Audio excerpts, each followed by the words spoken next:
I've been waiting 23 years to say this again. So I'm going to say it with my chest. The Miami Hurricanes are headed back to the national championship game. It's all about the U.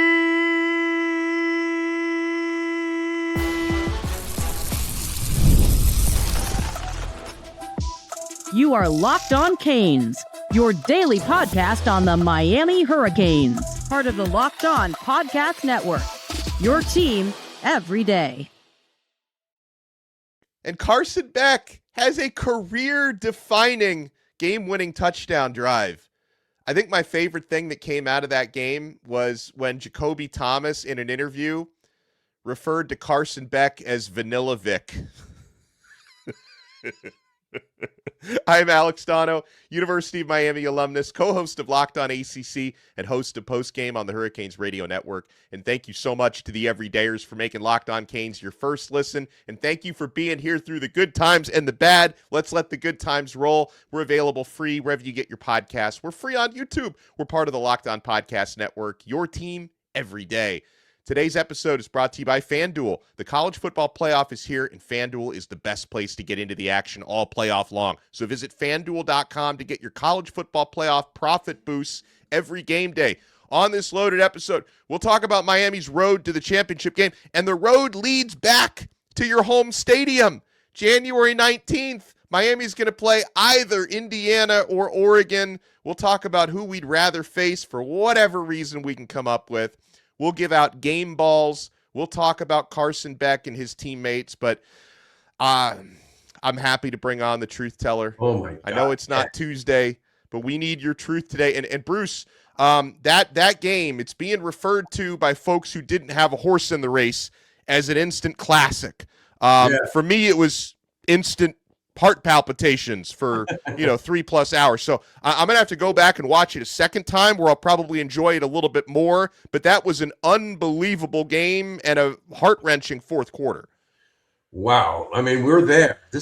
Are we back? And he didn't want to talk to what was the guy from ESPN, Scott. He didn't want to talk to him.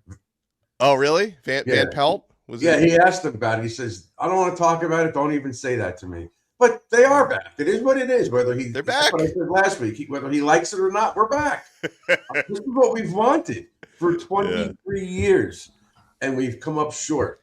And last night was a nail biter. I realized that Beck's touchdown was very significant because if we kicked a field goal, we would have been up what? Would have been tied. Right. And then at the 18 seconds left. Yeah, they were in field goal range for that kid. That's right. They didn't have to do the Hail Mary. So it was really important that we wound up getting that touchdown by Beck. So a great play, a play that'll go down in UM history, obviously, because it puts us back where we've wanted to be for 23 years. Significant, important.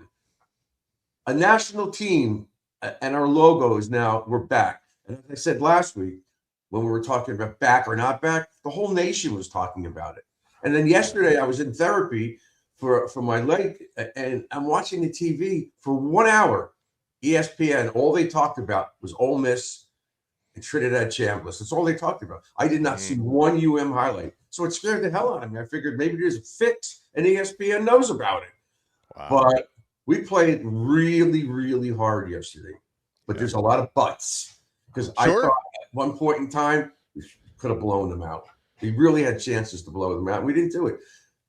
And we'll talk about the mistakes, the drop interceptions. Hard to believe. Yeah. I mean, 4 times. Yeah. And you know what? No one's talking about, but I think it was incredible. Did you see that one-handed catch by Malachi?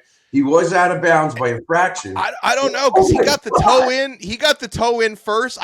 I was hoping they would give him that catch because that was just unbelievable. Right.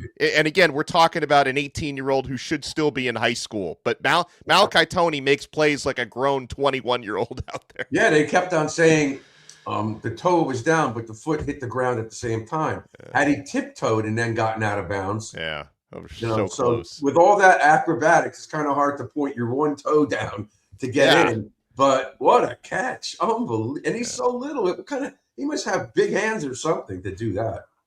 He does. And when I think about Bruce, and of course there's so much to break down in this game, but I want to start with that game-winning drive by Miami and Carson Beck. So the Hurricanes on that decisive final drive, they had to go 75 yards in 15 plays because you wanted to take enough time off the clock. They left, like, what was it, 22 seconds they left for Ole Miss? 18. Which 18. It was only 18 seconds that they left on the clock, but 15 plays, 75 yards. Miami had to convert 4 third downs on that drive, Bruce. Yeah. First of those was a conversion on the ground from Mark Fletcher. You had one conversion that was on a pass interference penalty, but it was a legit DPI. So, you got the call on a 3rd and 8. They had to convert a 3rd and 7. CJ Daniels caught a pass, and they had to convert another, I think, 3rd and 10 on that drive. So Beck was clutch throughout that drive. And then your 2nd and goal, Bruce, and he sees open space to the left side. And tell you, I know Carson Beck is not, truly a dual threat quarterback, but he's turned it up a few notches in the playoffs. Like, he has been putting his body on the line. Now, in this case, he just had just enough speed to get around and get into the end zone. But what a read to see that side of the field open and get, like, that's the sort of drive that just, it slays the Carson Beck narratives, Bruce, because I can't tell you how many times leading into this game, I'm going on national radio shows and people are like, well, do you really trust Carson Beck? That guy's not clutch. Do you trust him if you need a game-winning drive? Do you trust Mario Cristobal? He's going to find a way to screw it up. Like, these are the sort of questions I'm getting 7-8 times leading up to the game. Carson Beck and Mario Cristobal, they took a flamethrower to those narratives last night. Yeah, and the beauty of it is that no matter what, because we had not been behind at all in the first 2 games. We were behind and we came back more than once because the lead changed to what they say 4 in the 4th quarter alone. Yeah. I thought we were sloppy most of the game. Sure. And of course now we're banged up. But I think everybody that I've spoken to says that Bruce Sternum for Lofton, I think he'll be okay. I don't know. They may put a flak jacket on him. I don't really know. But Frederic will be playing. Moten did play, and Moten came back. Yeah. I thought he was going to be out it was like the first play of the game, the ankle. I'm like, oh, we're not going to see him again. And he came back. He's back. I just thought they laid the wood to a lot of people on that team. But no matter what, you got to give Ole Miss credit. They came back. Yeah. They fought hard. That kid is great, but there were some other things that he wasn't so great at. But we won, and we have some standout players you want to give the game balls to. Sure. I do question some of the calls by Dawson. I do that every week, but I thought he was spectacular against Ohio State. I didn't think he was so spectacular. And you know what? Yeah. And I was screaming it yesterday, and I know I'm right. And I think most of the people that read or watch the show and they put comments in there, we had so many chances to throw screens. They just don't do it. Yeah. Well, there were a few successful. Marty Brown had a conversion on a screen. They ran a lot of wide receiver screens. I mean, the 36-yard touchdown by Malachi Toney. But yeah, I know you want to see more screens to the running backs. Yeah, of course. Yeah, you want to. I thought our receivers did good, although once again JoJo drops a ball. Yeah, and he didn't come back in the game after that. I don't think so. He's open, and he drops the ball. And you can't do this. You just can't. And I don't know if we could win next week by having guys drop balls and drop interceptions. Those are hard to believe. Every one of them was like, oh my God, how did he drop that? We should have had 4 picks. Should have had 4 picks. Yeah. But anyway, whatever. We won. Who cares? I'm all excited about this. This is unbelievable that we after all the talk every week and after we lost to Louisville, they stink. They're overrated. Where did we go from 2 to like 18 in a matter of a week or 2? Yeah. And we fought and clawed back. And as Mario said last night after the game, those guys they had a team meeting. They were tired of this crap. They decided to go out there and let it all fly. And they've done it. They beat A&M, Ohio State, and Ole Miss. All ranked teams are ranked ahead of them because they're the lowest ranked team left. Yeah. Yeah. and they barely got in. They've been the lowest ranked team left, I think, since after they won their first game. Because so we're going to see something we'll see something very different on the 19th. A home game for the Canes, and we're wearing all white. Yes, and you know what? You know what? I know Mario.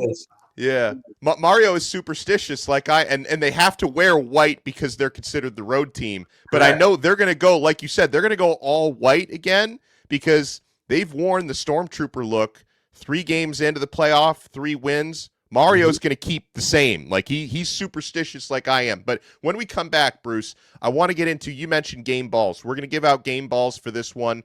I like to, after a game, I like to, look back on our keys to the game and whether, what they did matched up with the keys. In some cases, yes. In some cases, no. In this one, you want to keep it locked right here. Miami is headed to the national championship game at home, and we're only getting started on this brand new episode of Locked On Canes.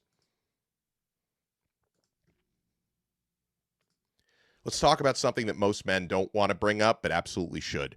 Stress from work, money, life. It doesn't just switch off at night. And when it shows up at the worst possible time, Rugiet Ready is designed to help you take back control. Rugiet Ready is a next-generation prescription treatment created to support both the brain and the body so you can feel present, confident, and ready when the moment matters. Rugiet Ready combines 3 clinically proven ingredients in 1 mint that dissolves under your tongue so it absorbs fast. You connect with a board-certified doctor online, and everything ships discreetly to your door. It's easy to understand why over 150,000 men have already made the switch. Most men are ready in about 15 minutes on average, so you can stay present, confident, and in control when the moment is right. If you've been thinking about taking the next step, now is the time. Head to rugiet.com/lockedoncollege. That's RUGIET.com/lockedoncollege to get 15% off your order for a limited time. Rugiet Ready. Feel present, feel confident, and feel ready. Thank you so much to the Everydayers for making Locked On Canes your first listen. And if you want to join the Everydayer All Access tier, click the link in the show notes below or go to lockedoncanes.supercast.com. Support our show as we support our team that's headed to the national championship game. When you join the All Access tier, you get exclusive episodes from me. I call it the Canes Colada. I record it in the morning while I'm sipping my coffee. You get one-on-one text access, exclusive newsletters, breaking news. Make sure to check it out, lockedoncanes.supercast.com. And I know, Miami, obviously the storyline here is what's happening on the field, but off the field, I think this is going to be a big weekend coming up for transfer portal visitors. But I think right this second is not the time to talk about that because I want to talk more about what happened on the field. So Bruce Warner, first couple things for me that Miami absolutely executed a couple of my keys to the game. Time of possession, right? To keep Trinidad Chambliss off the field as much as possible. Because I thought for a lot of this game, Ole Miss's offense wasn't able to find a rhythm because they weren't able to sustain drives, and Miami was. The Hurricanes had the football for 41 minutes and 22 seconds, which might be a playoff record. Ole Miss only ran 60 plays, which is 15 below their average on the year. Miami ran 88 plays. Ole Miss only ran 60. So I know, again, like people can look at that. Even Mario Cristobal said it after the game. We controlled the game, and we still were only up like 1 score throughout. But thank God, Bruce, those keys were executed because we knew what Miami would have to do with style of play and pace of play, and the Hurricanes accomplished that. Yeah, well, two real quick things. One, I just want to say that I'm kind of sick to my stomach that Bernie Kosar's back in the hospital. His liver is somewhat rejecting the transplant. So that just takes away something from last night. Yeah. And my buddy Mark Caesar's listening to the show. I just wanted to give a shout out to Mark. Shout out to Mark. 34-17. He was kind of close for a while. I was 31-24. I was pretty close. Yeah, you were pretty close. I don't even know if I don't remember what I said. I think I said remember what you said. 28-23 or whatever the hell it was. Yeah. But I didn't pick the other team. I caught hell last week. I caught hell from a bunch of these bozos that are on here that say I'm a traitor. Me, a traitor? After you listen to this show, you fool.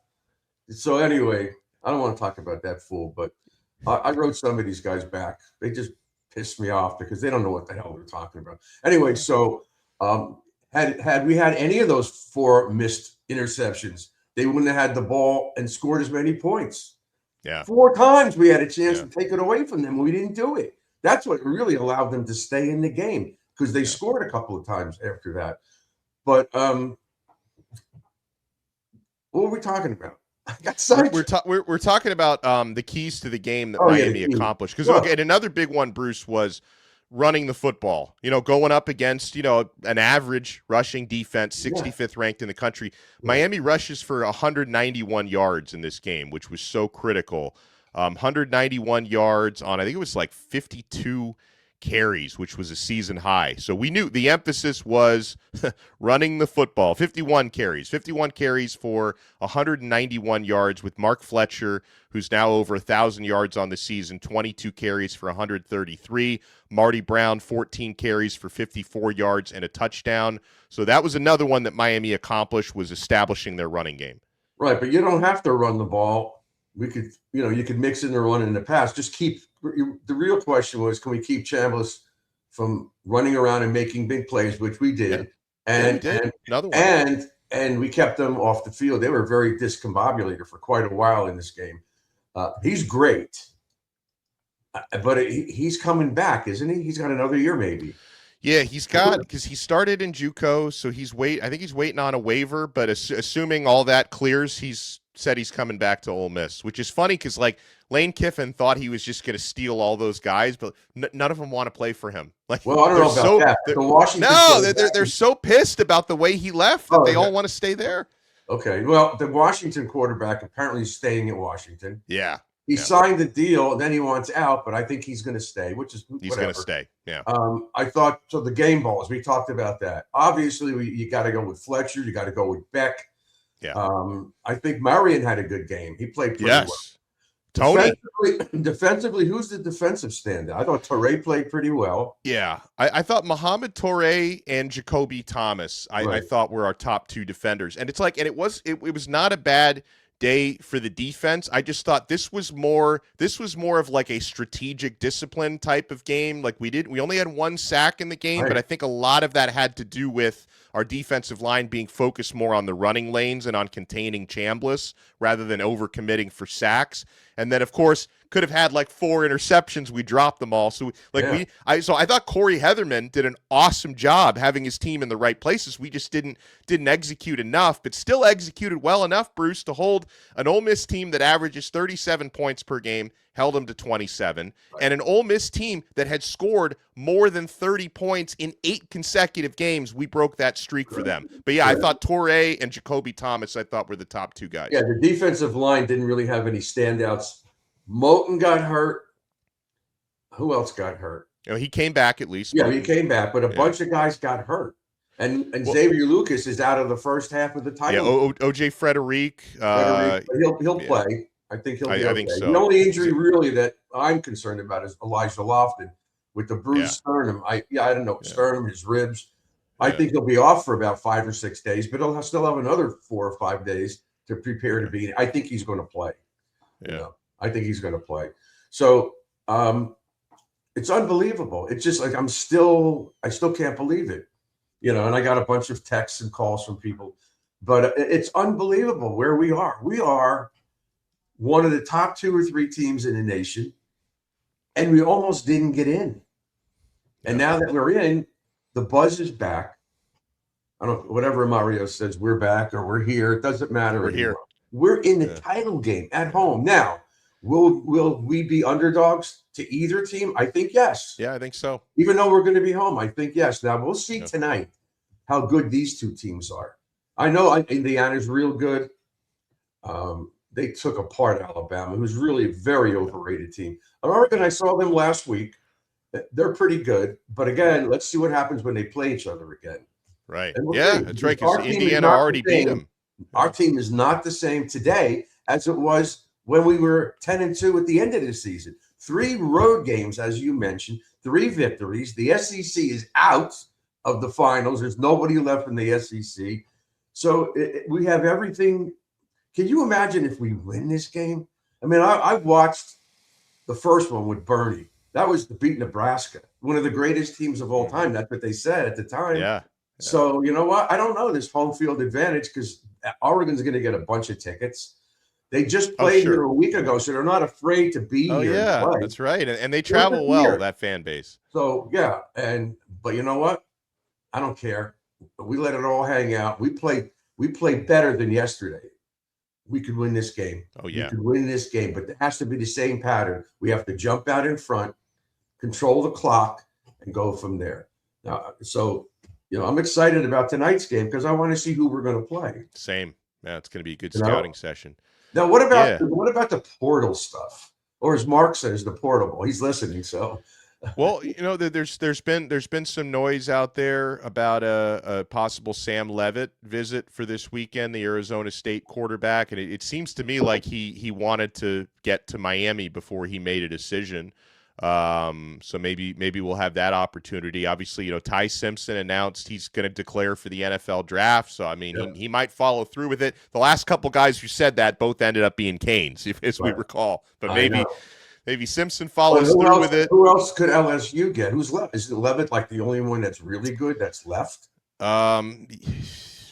Yeah, I guess so. I don't know. I'm having a brain fart on that one, but I think you might be right. You don't get a quarterback. I guess it's going to be Emory Williams. Yeah, because LSU seemed to want Damon Williams, but like you said, he's staying at Y. Damon just decided he didn't want to fight. Like he was, they were gonna go to war with him over the NIL deal. He just, all right, I'll play for you again. They sign it, but your signature's supposed to mean something.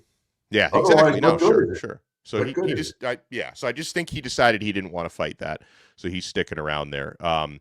Now, in terms of Bruce, just thinking about keys to the game, the ones that we didn't execute that ultimately didn't cost us, thank God, keeping the penalties down. 10 penalties for 74 yards. Now, some of those were, I got to be careful with my language so we don't lose our clean rating. Some of those penalties were questionable. Okay.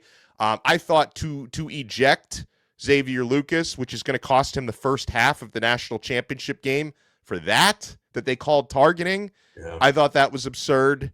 Had some egregious no calls. I mean, Ruben Bain was not just held, he was being held hostage on that one of those plays where we dropped the interception. There was no call. So yeah, they only had one offensive holding with our pass rush. How could that be? Yeah. Did you think the refs were against this? Because a lot of people I talked to said yes.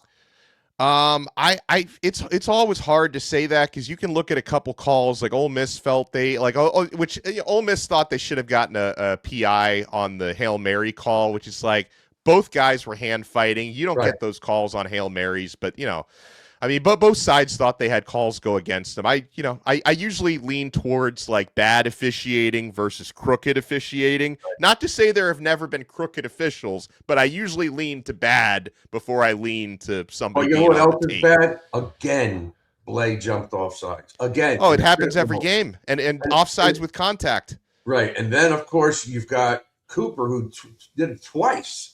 Not once, twice false starts. Yeah. And those are critical. We went from like 3rd and 2 or 3 to 3rd and 7, and we had a 3rd and 8 down to 3rd and 13 or 12, whatever it was. Those are bonehead plays. Those are the things that could really hurt. And it did hurt us because I still think we should have been up by at least 10, 15 points. Sure. I do. We controlled the game, but they were never out of it, Mississippi. 41 minutes to like 19 minutes that's a hell of a discrepancy to only win by 4 points. Yeah. So I know they're going to be working on, again, the false starts. I don't know what they're going to do about Blay because he does that every time. He's right by the ball. Yeah. It's guaranteed once per game. I don't know. But anyways, for the national title game, I hear, and I think Mark could confirm this, I believe that The Rock is going to be at the game, along with all those other Hall of Famers that we've had out on the road these last 3 games. So that'll be the crowd will be pumped to see him out there. The place is going to be rocking. It's all about you for the next 10, 11 days. But you know what? I like being in the underdog. We were in the underdog position by double digits against Nebraska in 1983, January of 84. That's fine. Because the 2 times we were favored against Ohio State, against Penn State, we choked, or we got robbed, one of the two. Yeah. But we got to, and that's another thing, Bruce.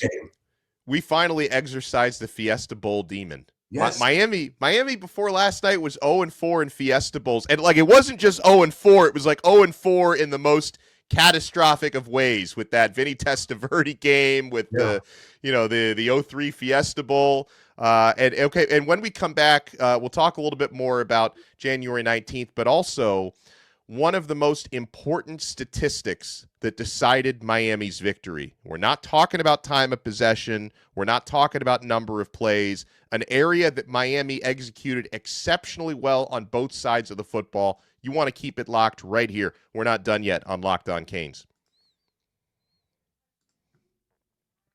We're certainly not done with FanDuel.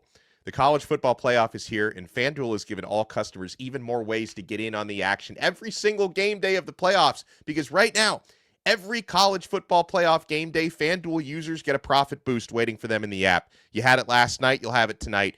Here's what I love about it. You get to use the profit boost on the bets you already feel good about. Ride with the favorite when you think a team controls the matchup. Take a shot on the underdog if you feel an upset coming, or build a parlay around the players and moments you think decide the game. Then you apply the profit boost and go after even bigger winnings. And when you win, FanDuel pays out instantly, which is perfect for playoff football.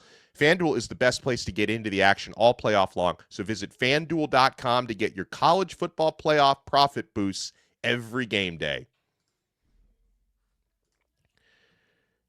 Thank you so much for making Locked On Canes your first listen here on this Truth Teller Friday. So, Bruce, something you talk about Miami executing so well on both sides of the football on third down, Bruce. Miami's defense held Ole Miss to 2 of 10 on third downs. To hold that offense to 20% on third downs was remarkable. Meanwhile, Miami's offense, 11 for 19. Anytime, what is that, 55, 60%?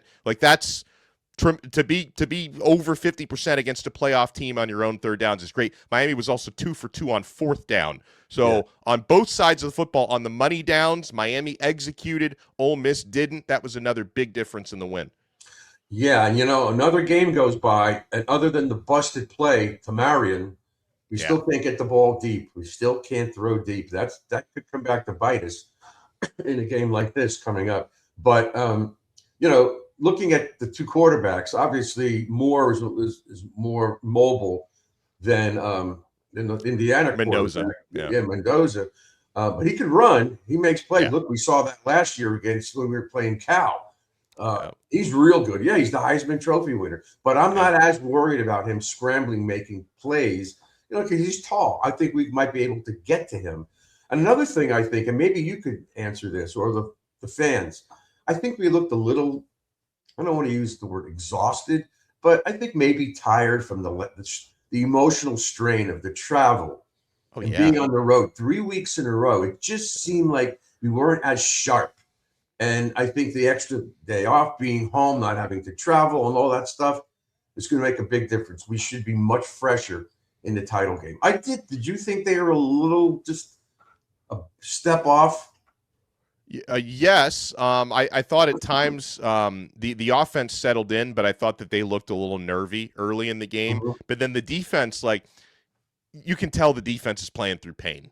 There are a handful of guys on that D that are not 100%. And, at least for this one, you've got 11 days between, or I guess 10 games between, 11 games after that one. You had 8 days for the last one. So you're going to have a little bit more time to hit that cold tub, to hit that training table, therapy table and stuff. So I'm hoping, and you know what? One of the things, Bruce, I'm going to be looking for tonight, I'm hoping that Oregon and Indiana is a really physical game, and that it's and that whoever comes out of that victorious is going to come out of it beat up. That's what I'm hoping for, because I know we're beat up right now. Are you saying that you're hoping a couple of the guys on both teams get hurt, don't make it? No, honestly, I'm not saying that because but in your brain, that would be great.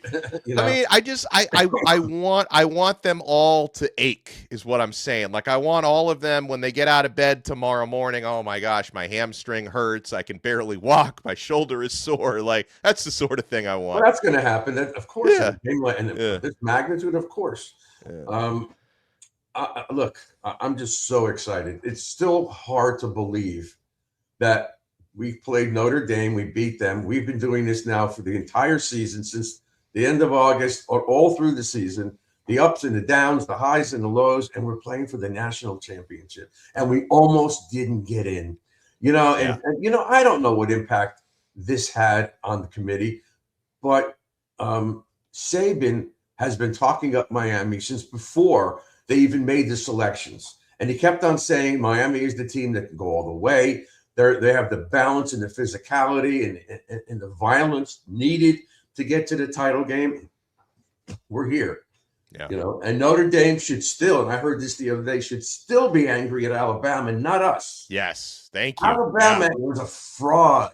Yeah. A fraud. And to go from 9, get blown out and stay at 9, to me, just shows the whole thing is full of, it's just crap. It's wrong. Yeah. Fix the damn thing already. Well, okay, so they do all these cartwheels to make sure to keep the SEC happy. And Bruce, this is going to be the 3rd consecutive season where there's no SEC team in the championship game. And that comes despite the fact that the CFP committees do whatever they can to put as many SEC teams in as possible. Like the whole thing is rigged. And then during the regular season, these SEC teams they're all of them are ranked preseason. Never mind the fact that Tennessee hasn't beaten an FBS team with a winning record in years. They haven't beaten a ranked team in 4 years. Ole Miss didn't beat any FBS team with a winning team. And Ole Miss and Tennessee are ranked throughout the season because it's artificial. You can say, oh, we beat Tennessee, we beat a ranked team, we beat Ole Miss. Like they do all these mental gymnastics to prop up the SEC.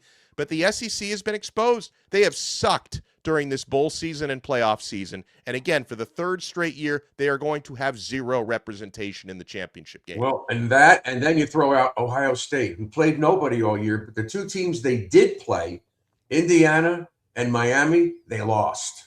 That's right. They won. They got 10 points in one game and 14 in the other. So they're a fraud too. And that's supposed to be but you know what? Now that there's Oregon and Indiana in the Big Ten. So Indiana's always been in there. So that conference is rising. Now, ACC, we better get, not that we better get better teams in there because I don't care. But it's just the way it all played out. It's still hard to believe, but it's the most excitement we've had here in 23 years. Sure As is. I said last week and the week before, anybody who's complaining about how much money Mario makes, it's not just what happens on the field.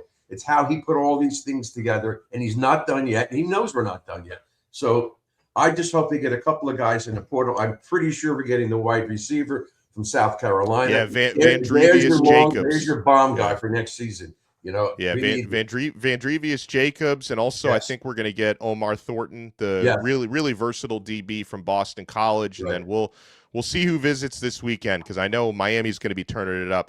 Bruce, I got to ask you also, who would you rather play in the championship game? Oregon, Indiana? Well, truthfully, I haven't really seen much of either team this year. I don't really watch other teams. I just don't. Who do I rather play? I guess I'd rather play Indiana because I just don't want him to lose to Oregon, his old team. I don't want them to win it. I'd rather do it with Indiana, who to me has always been an obscure team. They're great now. Don't know what's going to happen next year when they lose Mendoza. But I'd rather play Indiana. They're number 1. They're undefeated, and I'd rather beat them. That's just my opinion. Yeah, a part of me. What about you? A part of me is going to be rooting for Indiana tonight because they're just such a great story. I mean, it's not a football program; it's a basketball school. Like Kurt Signetti, against all odds, has turned Indiana into a football powerhouse. And also, a shout out to my former radio partner Frito, who's an Indiana alum, and he badly wants his Hoosiers to take on my Canes.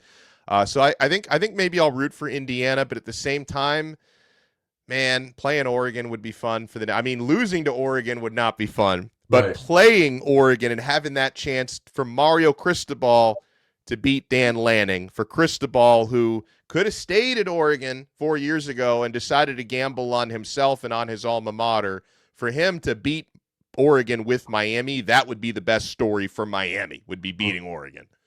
Yeah. And I watched a lot of the new incoming freshmen that are out there with their jerseys on, and they didn't play obviously because they can't, but it's fun to see those names on the backs of the jerseys.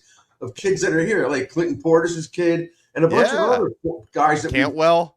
We've seen all these guys in the offseason say, I'm going to Miami. Now they're on the field with the jerseys on, and they're in the title game, but they were they won the basketball. These kids must be like, they just walked out of high school a few weeks ago, and here they are with our team out in national TV, and you can see their jersey. It's great. It's just great. You know, it's such an exciting time to be a Miami Hurricane fan, because this hasn't happened. And this is what we've been praying for years. And it's always been stripped away, or something. We were 10-0 when Rick was here and the bottom dropped out. Last year, we were 9-0 and the bottom dropped out. This year, we were, at one point, we were 6-2. 5-0. What are we now? 13-2? Yep. We're 13. Have we ever won 13 games? Nope. This is the first time in history Miami wins 13 games in a season. So you know what? All good. There's nothing negative. Let's just take this in and enjoy this, and let's see what happens in the next 10 days. But Miami's relevant. They're back in the national spotlight. That's true, right? Is that true? We're back in the national spotlight. Oh, yeah. I mean, meaning back, if we have to win a title, if we win the title, are we back? I don't even know if Mario's going to say that. Who knows? I don't care what he said. He said last week. We all know where we are. We're in the title game. Let's go. If we win the title, Mario can say whatever he wants. Shout out to the truth teller. Thank you. And I know, all of us have been through so much the last 2 decades, all the mediocrity, all the disappointment. We deserve this. Let's celebrate it. It's on to the national championship game. Thank you so much to the Locked On Podcast Network for being number one and for helping us with this awesome platform. We'll talk to everybody next time right here on Locked On Canes, part of the number one Locked On Podcast Network. Your team every day.